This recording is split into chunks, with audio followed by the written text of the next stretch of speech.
All right, guys, Joe McDonough here from MyMMAnews.com. I am joined by Mr. Martin Day, who will be fighting this weekend at UFC Vegas 18. Martin, how are you? I'm doing good, bro. How are you? Thanks for having me. I'm good, and I appreciate it. And, obviously this is a short notice fight for you. What goes through your mind when you're taking that short notice fight? Is it just another opportunity? Yeah, this is a good opportunity for me. Coming off of a losing streak, the UFC is probably thinking about letting me go. So to step up like this last minute is a good opportunity for me, like a second chance kind of thing, and good opportunity for me to go out there and beat somebody who has got some hype behind him and who really no one expects me to win. So I'm just gonna go out there and have fun. Fight like I got nothing to lose. Mm-hmm. And when you take that short notice fight, I know a lot of people in 2020 with the world being the way it is, have kind of been in training camp mode almost the last 6 months because you never know when an opportunity is going to arise. Is that something that's been the case for you? Yeah, a lot of people are taking like this pandemic and this whole thing as a time to rest and relax. This is not a time to rest and relax. This is a time to stay ready. Uh, Opportunity wastes no time on the unprepared, and so you got to stay prepared for these kind of last minute opportunities. So I'm just thankful that I was prepared and able to say yes to this opportunity because it could be a good night for me on Saturday, and that's what I plan on making it. Mm-hmm. And like you said, you are on a losing streak, and you feel like you're fighting for that job. Is there added pressure in that when you know that a loss could come with that? Obviously we don't know, and I'm not, but is there added pressure with that? Zero pressure because the UFC was going to be letting me go. I was on a 3-fight losing streak. They were going to be letting me go, and so this fight came up last minute, and they said, hey, let's just throw this guy in there. I'm ready to go. I have all my medicals done. I'm in the right position. I'm in shape, and so yeah, it's there's zero pressure on me. All the pressure is on my opponent. Mm-hmm. A lot of people are calling me out on this one. People expect him to win. So I'm just gonna come in and like I got nothing to lose because I don't, and I'm just gonna fight that way. And are you in Vegas now? I'm at home in Hawaii right now. I'm leaving to Vegas on the red eye flight tonight. And what is the is there a quarantine when you get there? What's the protocols for Vegas? Well, last time I was there, we had to go in there and quarantine we had to go do our test and quarantine until we get our results. It could be a day and a half, could be 2 days. And then you can leave your hotel room and, go outside or go down to the gym or whatever it is that they have for us. So, yeah, that's usually the process over there. And then, yeah, at this point, I didn't really have a fight camp. I heard about this fight on Friday. So for me right now, it's just about getting my mind right, getting my mind focused, and making weight. And is what for you is going to be the biggest thing during that day and a half, 2-day quarantine? Is it going to be a lot of training in the room? Is it going to be a lot of weight cutting? Is it going to be a lot of kind of playing games with the team? What's going to keep you sane during those 2 days? Yeah, it's gonna be training. We'll be training twice a day in the morning and then again at night, and of course focusing on the weight cut while we do that. Those two things go hand in hand up until the point where you gotta get into the brunt of the weight cut the day before weigh-ins. But yeah, it's just gonna go out there and just enjoy the ride and grateful for this opportunity to go out there and do it all once more. So yeah, we'll be doing some training, nothing hard, obviously. Just game planning stuff and focusing on the weight cut, really. And you said that the UFC was going to cut you, and they gave you this opportunity. If you win, is this obviously I'm assuming they're bringing you back. Have you already talked about contract with them, or right now is it just kind of like this fight? Let's see what happens. I would assume that they would want to bring me back if I win this fight. When I win this fight, Timur is he's got some hype behind him, and he's definitely the favorite.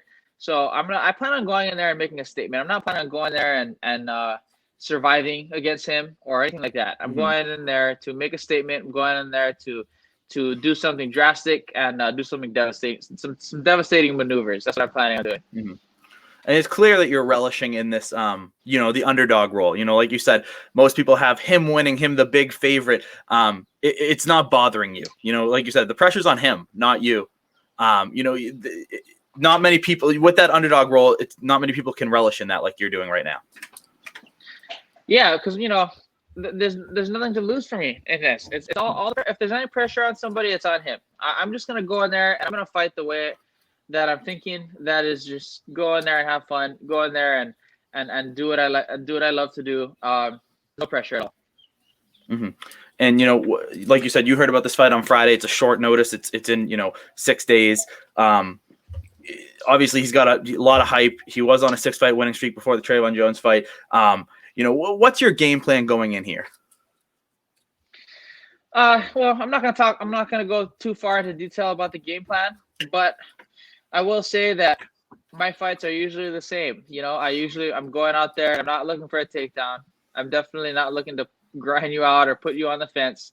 I'm throwing with intentions to knock you out, to hit you with big shots, big kicks, big punches, and that's what I do. And that it's no joke to it's no secret to anyone. That's my game plan pretty much every fight. And so of course there's going to be adjustments that have to be made for certain opponents and for certain tendencies and things like that. And we'll be making those adjustments. But as far as the plan goes, it's usually to strike. And us fans love to watch it. Each time you fight, when you have a short notice fight, obviously the weight cut can be an issue. Is that something, have you been kind of staying relatively close to on weight, not knowing about this fight, just kind of preparing for opportunities? What's the weight cut looking like for you?